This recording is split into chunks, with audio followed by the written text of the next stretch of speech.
you said to do remote really well, you have to constantly invest in it, which is harder than you expected. Nancy, you said our culture is a product just as much as our actual product is.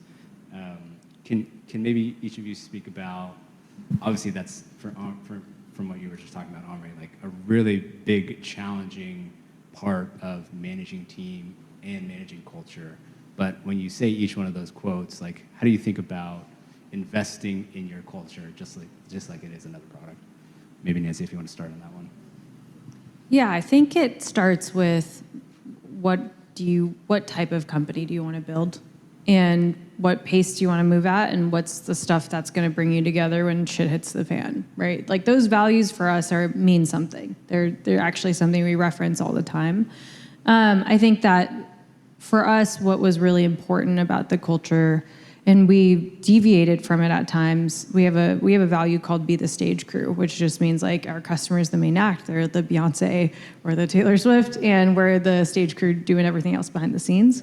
And we prop each other up along the way. It's not about like it's my thing and I have to have my name on it. So I think our culture ended up becoming very low ego, which I really love and cherish.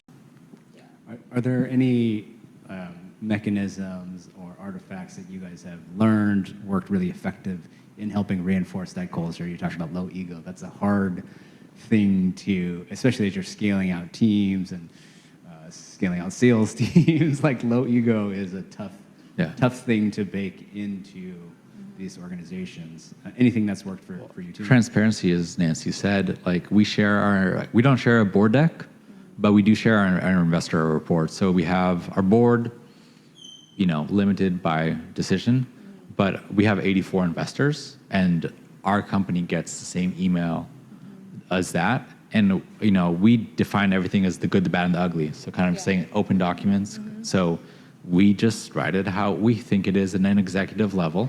We are very, bottoms up and tops down culture. We try to meet in the middle and try to see how things are. I think the nice thing is when you structure yourself around a board and investor reports, every 90 days you just have to be really honest with what's working and what's not. And when you publish that for the rest of your company, that sets the tone for we might be proud of something that's not working, but we're improving, or we might be thrilled with something that is working. But usually data speaks for it. And the more you get people to have, to me, no ego comes when someone accepts that their work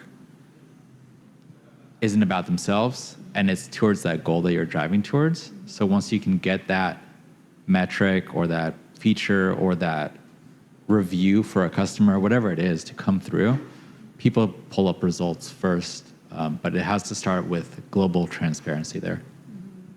Yeah, I think for us, a couple of things that have been valuable. I mean, first of all, remote work is lonely. It's really hard, especially when bad things are happening. You're like literally alone in your house or your apartment or whatever, and you're like looking at some faces, and you hang up on a shitty call, and there's literally nobody, unless it's like your, cat or your SO or whatever. And they're like, "Can you stop vomiting in my face about this? Like, I don't want to talk about it anymore."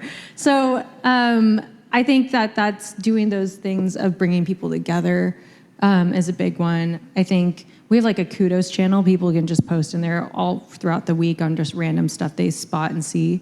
But I think the other thing that's been valuable for us is every week now. It used to be less frequent. It's ebbed and flowed over the times that we've been doing this, but I'm glad we're bringing it back the way we have, which is we do a weekly demo. Like anybody can demo something. It doesn't have to be engineering. It can be new marketing collateral or fun tool that HR introduced or something like that.